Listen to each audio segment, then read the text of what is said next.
Then on top of that, the great self-sacrifice when you see someone come to him when his father died. Imagine when your father's died and someone comes up to you from Syria. He sees you. He says, what's your name? He says, Hussein.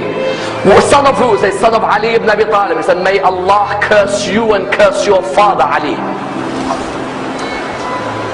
If someone talked like that to you, how would you reply back to him? May Allah curse you and your father. The guy's name was Asam ibn Mustalaq. Imam said, is the wind of this area hurting you? Or maybe you've had a disagreement with your wife.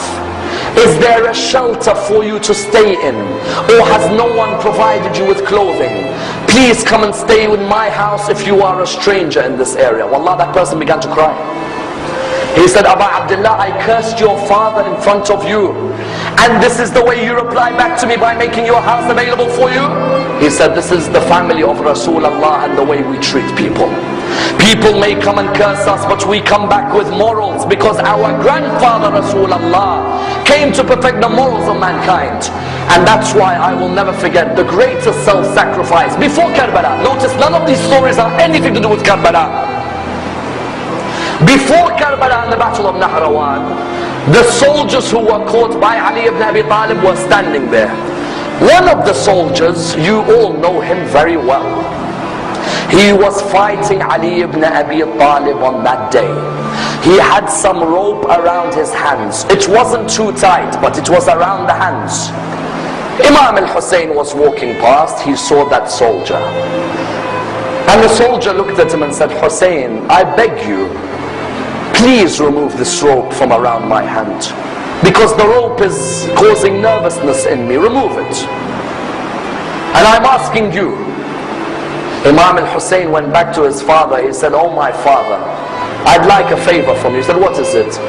He said, this person over there, do you see him? He said, yes, I see him. He said, he says to me, the rope is tight around his hand, even though you will never put a tight rope, but it seems to have been hurting him. And he asked me to remove it. Oh my father, do you allow me? He looked at him and he said, Aba Abdullah, go ahead. Aba Abdullah, why do you want to answer this? He said, Father, when someone asks through me, how can I reject? I don't want the person to be embarrassed.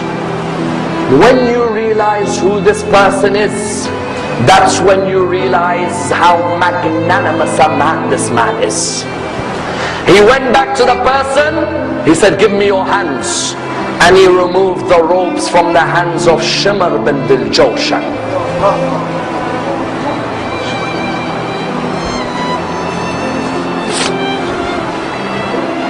Tell me, which mercy did he show to you when he sat on your chest on the afternoon in Karbala?